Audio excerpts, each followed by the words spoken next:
Ladies and gentlemen, time for keynote number 5, and will be delivered virtually. The speaker has worked across industries, including at Barclays, Accenture, WWF, and UK Department for Transport, and currently heading Sustainable Finance at the UN Global Compact, as well as co-leading the UN CFO Coalition for the SDGs, engaging more than 70 FTSE 500 CFOs. Ladies and gentlemen, for our keynote number 5, please welcome Ms. Morice.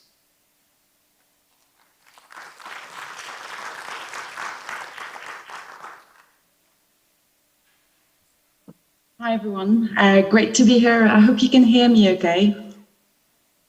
It's a pleasure to be here and to join you. I couldn't be here in person, but I've been following the whole event, and it's fantastic to be able to see sort of this movement growing. I had the pleasure to live in Singapore about 10 years ago, and at the time we were talking about CSR and sort of to see this sort of movement actually sort of fantastically growing, and the importance of sustainable finance. I'm here today to talk to you a little bit more about what we're doing specifically sort of at the UN Global Compact in that space. So bear with me, just kind of making sure that I've got everything all set and ready. 1 second. Thank you very much.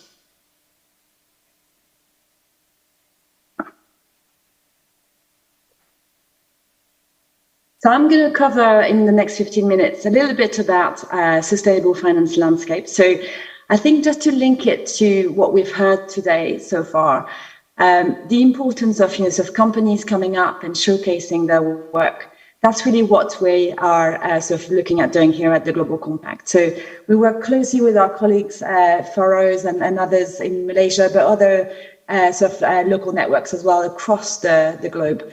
And it's something that we're very proud at the Compact to be pushing for, to really have this sort of global vision, and ensuring that we have not just the usual suspects at the table, but also engage with companies all around the world.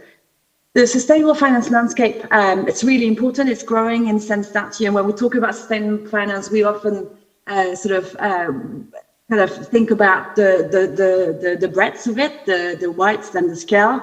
But for us specifically, it's, I think Sam and others have said that already quite a few times, it's around the role of CFO. So I'll touch on that as well, CFO Coalition for the SDGs.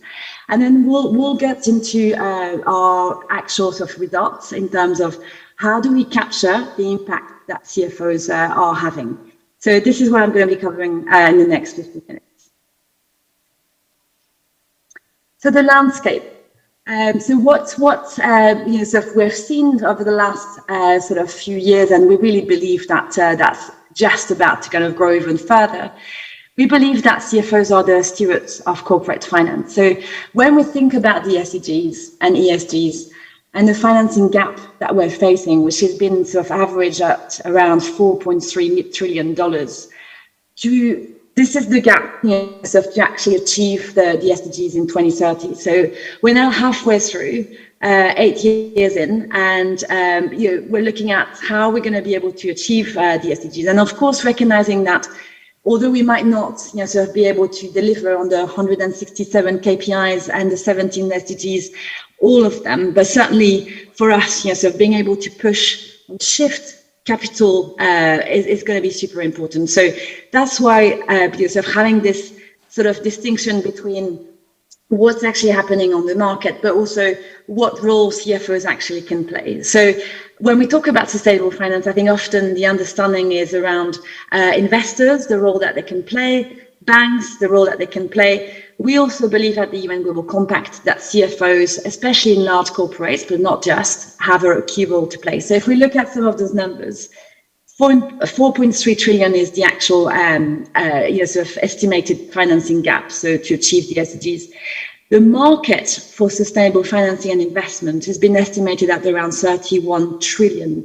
So really looking at sort of this sort of gap, I guess, or sort of actually sort of looking at the fact that this is not an issue. As in the money is there. What we need to kind of be doing more is looking at sort of capital and aligning that capital. So how do we do that?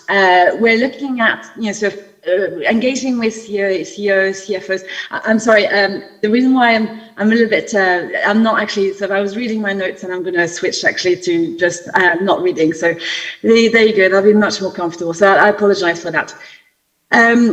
So the CFO have a real key role to play here, and the importance of this is kind of related in not just large corporates, as I was saying, but also sort of throughout the value chain. So we want to engage sort of with companies who've got this sort of imperative in front of them, and looking at sort of faced with all those challenges, how they can actually align their strategy with the SDGs, and think about sort of the product, the innovation, and the actual instruments that they can push forward in terms of delivering their strategy. So this is really the kind of setting up the scene. What's actually happening on the market? So there's two slides that I wanted to share with you. One is the actual market outlook. So what we have, over 4 trillion of sustainable debts have been issued since 2013. I think probably it's fair to say that at least for the next sort of few years, we're going to see a growth in that for sure. But for the last few years, what's been really interesting for us to notice is the growth and the shift alongside green bonds, which I think most people have actually heard of and heard about.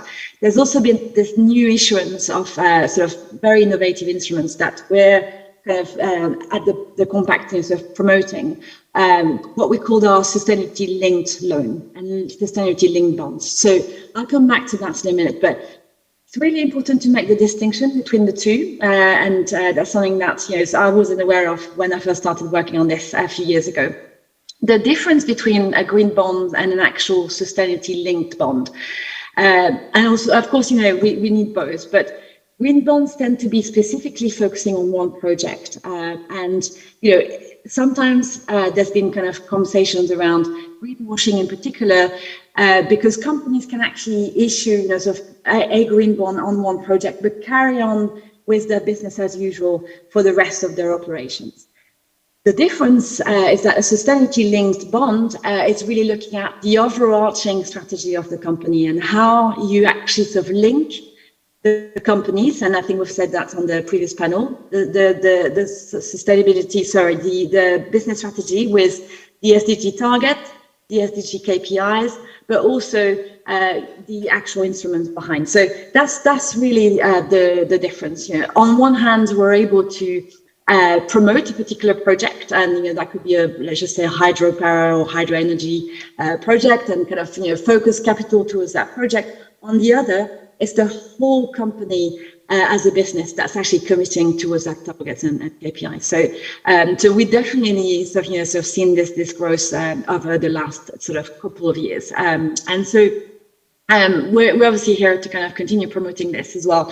But in terms of market outlook, what we've seen, as I just sort of said, is the actual sort of volume reaching so 417 sort of billion of US dollars. So whilst that kind of sounds like a really big number, the potential is much larger than this, and this is why we want to kind of continue working with companies to align and help them transition whilst continuing sort of the green bonds. Also think about what else they could be linking their strategy to. So obviously social, we've seen a big kind of increase over the last 2 to 3 years, especially around the pandemic, sustainability, and I've come back to sustainability-linked bond as well. So how do we, it's basically a new market, and sort of creating this new market takes a lot of energy, and you've heard some of our pioneers companies here today. There are many others, I'm sure, in the room that sort of would be interested to be part of this movement. So our idea behind this coalition that I'm going to tell you about in a second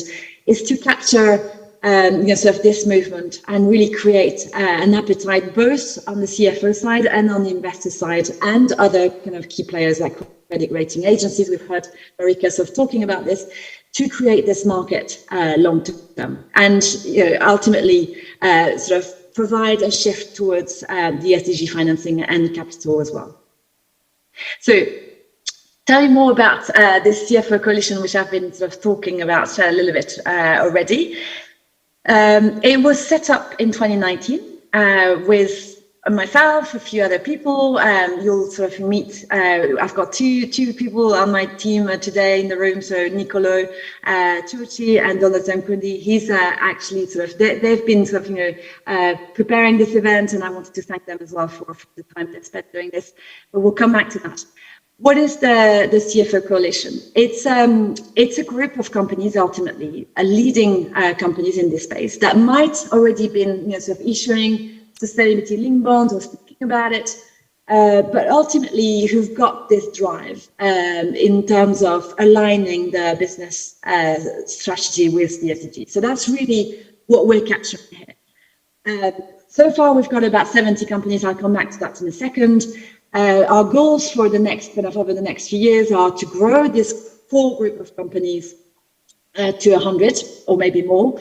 But we don't necessarily need to have everyone at the table. I think it's important that we have companies that are able to drive this, are able to showcase their work, and also sort of inspire, hopefully, others as well to join. We have a second entry level, which is signatory groups, and this group sort of is very much around sort of reaching out, kind of getting the scale, and including sort of people who or companies who might not be yet sort of as mature, but have got the appetite to also be part of this. And it could be smaller companies, it could be companies that are in the value chains of the leading companies, for example, but not just. So we're very open in terms of who comes to the table. Alongside of that, just to kind of reflect on the right side of this slide, we also sort of have an objective, and that's ultimately our goal here, is to create and ensure that we have trillions in committed investment and SDG financing. So the whole idea is to create a movement, get companies together, get them to kind of co-create guidance, and also sort of exchange on the challenges, on the best practice, and really inspire others to create this commitment of this actual money commitment long-term to address the SDG financing gap. So that's the overview. In terms of who's in the room so far, as I said, we're lucky to be having a strong mandate from the UN, especially sort of Mr. Guterres, the Secretary General himself, in terms of capitalizing and ensuring that companies are part of this movement towards the SDGs. So, it's a global initiative in that sense. We obviously so far have representations of across the 5 continents. We obviously are also very much looking forward to having more of you joining through this event that we're hosting with our colleagues in Malaysia today. But the idea really is to ensure that we have representations of at the global level, but also for companies to, for CFOs to be able to talk to others and inspire each other and also share challenges. So that's really kind of, the idea behind this leadership group. Just to say as well that there's a feed joining. It's important to kind of say that up front. We obviously work case by case, but ensuring that ultimately companies are committed as well, sort of financially when they join us. Just moving on to the next slide, if that works. Yes, here we go. Sorry, guys. Thank you. So what I want to talk to you about next is the actual sort of sector. So it's not ideal. Sorry. So basically, what we've done is that we've grouped companies into 6 macro sector, recognizing that at the moment, we have 30 sectors represented out of those companies. And the importance of that is twofold. One is to kind of ensure that we can focus companies on the challenges that are sort of specific to them in their sector, and also sort of, across. So being able to kind of exchange as well with others. So you'll have commonalities between those sectors, but also others, sort of might be very specific. And that is, again, an ask from the CFOs of this group. So really important to kind of, specify that the coalition is for CFOs, by CFOs, to CFOs. We as a team are providing the secretariat. So we're not here to kind of, come up with what the UN says that CFOs should do. It's very much CFOs, coming together on a regular basis, twice a year usually, with the support of their colleagues to come up with solutions that are sector oriented. We'll be, I think in about a couple of weeks, we'll be actually launching the work that we've been doing over the year, which is kind of related to sectoral profiles, and that links up to SDGs specifically. What I think is very interesting, and this is like a unique analysis that we've been doing, is looking at what are the key sort of, main SDGs that are linked to each of the sectors. And that's really important as well to provide a roadmap for investors in terms of sort of understanding where the companies are actually focusing their efforts. We don't work in isolation. I think that's pretty clear. We've heard that as well from the various panelists today. Being able to kind of tap into sort of various initiatives already existing, so not reinventing the wheel. Obviously, investors, so that's a key one. So we want to sort of, as we're doing today with the SDG Investment Forum, bringing CFOs and investors in the same room, either virtually or in person. So we work closely with PRI. And other sort of investor networks as well, including the GISD, which is one of the initiatives, and that's mentioned here in the third column, an initiative of Mr. Guterres himself to engage investors at a high level. We also work with development banks, organizations, sort of all of them, I think, actually, they're sort of around the world, as well as other corporate networks, and of course, standard setters, not just the European Commission, but other taxonomy setters too, and regulators. We also sort of work with stock exchanges, so that's a key partner. But all of this to say that it's not just we as a coalition, but when you sort of are able to join, you get access to those kind of networks as well, and ensuring that sort of conversations are not duplicated, but actually one of the CFOs that we work with always kind of use this sentence, sort of the power of the collective. And I really believe that this is what, so we won't be able to achieve what we want to achieve in 8 years' time with the SDGs and overall, sort of our climate challenge if we're not going to be working together. So that's where we are. In terms of a little bit, and I promise I won't spend too much on it, but I think that's really important to say and to explain to you what it is that this coalition sort of does. So obviously the ambition is to bring and create a movement, a new market, as we've seen, especially with SDG investment sort of instruments kind of growing. So over the last 2 years, mostly virtually, what we've been sort of doing is kind of creating a common language with the CFOs. And so, we've set up a set of principles. We've also sort of helped, sort of creating KPIs and targets. And again, all of this was co-created. And the idea is very much now is to say, okay, you have the principles, you're adhering to it. You are looking at, setting up your targets and KPIs. How do you actually sort of implement that? So that's what we're doing, working with CFOs and their teams to actually sort of support them in doing that. Of course, we're not Accenture. We're not a large kind of consultancy. So we're here as the 6 of us on our team to really guide and provide and kind of grow and scale. So the idea is sort of to mobilize and localize those issues so they don't, sort of, they kind of actually sort of create this movement that we need to happen to be happening. So this is just a sort of summary of what I've just described. And I think I heard that you need to kind of tell someone 7 times the same thing for it to become, sort of something that is part of their kind of radar. So apologies if I'm doing that, but I think it's really important to kind of recap on what we've done and what we're doing. So one is the set of principles, and that's just literally 4 principles looking at the roles of CFOs. Where are the tipping points for their influence internally? So obviously helping with the strategy setting, the target setting, the KPIs, the impact thesis.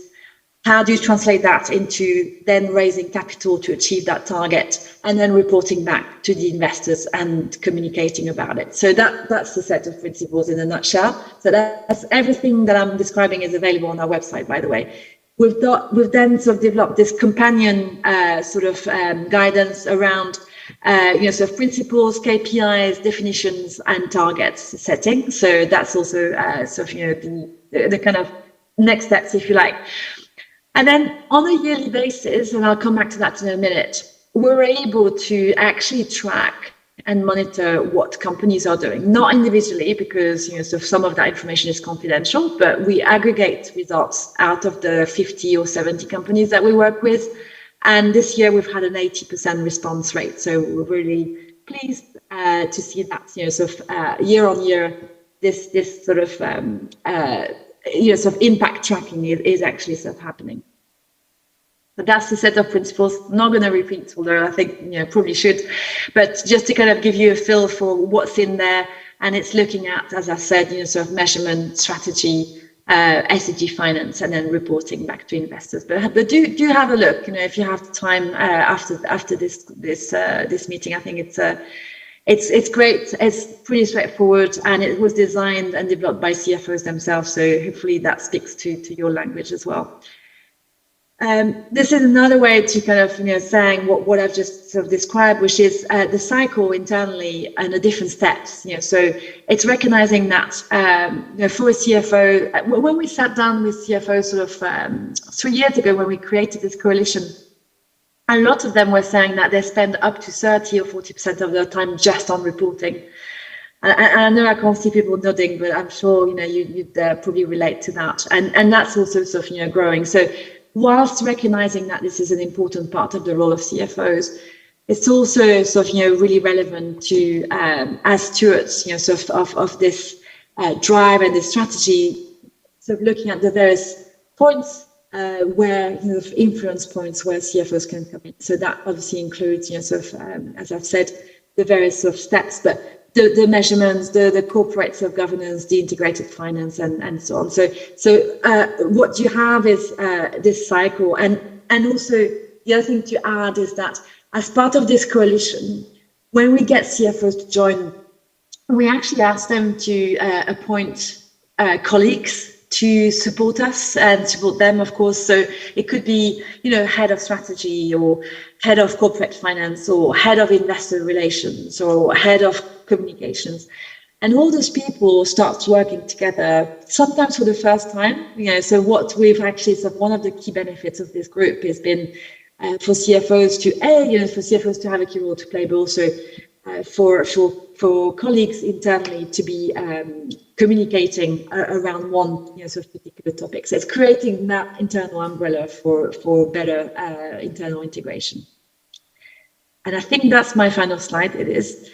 So highlighting what I was kind of referring to earlier, so the last questions probably, and I know it's a kind of fairly sort of fast track sort of introduction, but if we've looked at first, sort of the market is there and it's growing, and there's demand from investors for companies to be able to actually not just report, but align the whole SDG, business strategy with the SDG. So that's number one.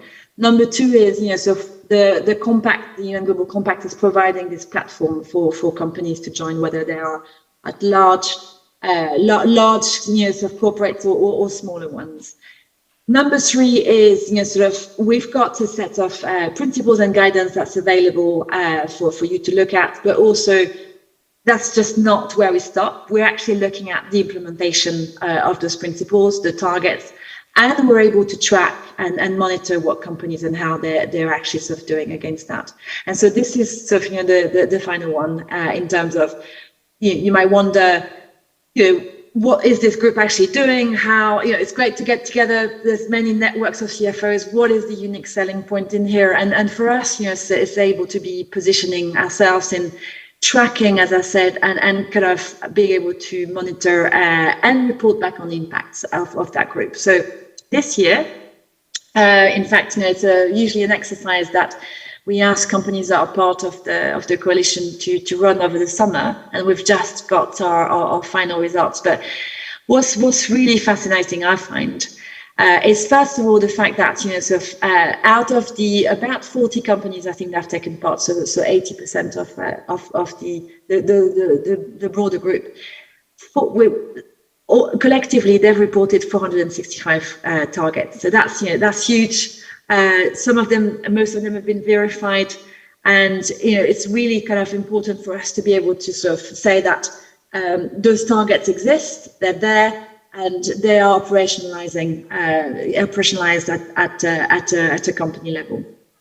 What's also super interesting is I find anyway, the kind of most addressed SDGs being sort of obviously climate. So I'm sure it comes with no surprises, but sort of really interesting to kind of note the consumption and production as well, sort of SDGs, and the industry sort of innovation and infrastructure. So those are the most addressed SDGs that we find within the companies that are part of this coalition. The other thing, which is fantastic, sort of progress, especially given the context that we're in this year, in particular, is actual sort of SDG aligned investment, sort of rise to $108 billion.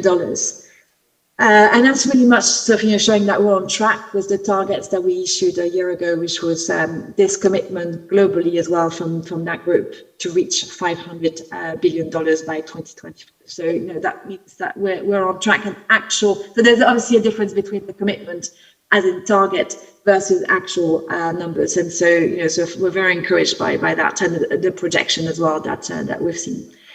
And then in terms of SDG finance, same thing. Sort of there's strong confirmation in terms of both the investment side and the finance side that we're on track. So that's what I wanted to kind of highlight in my keynote speech.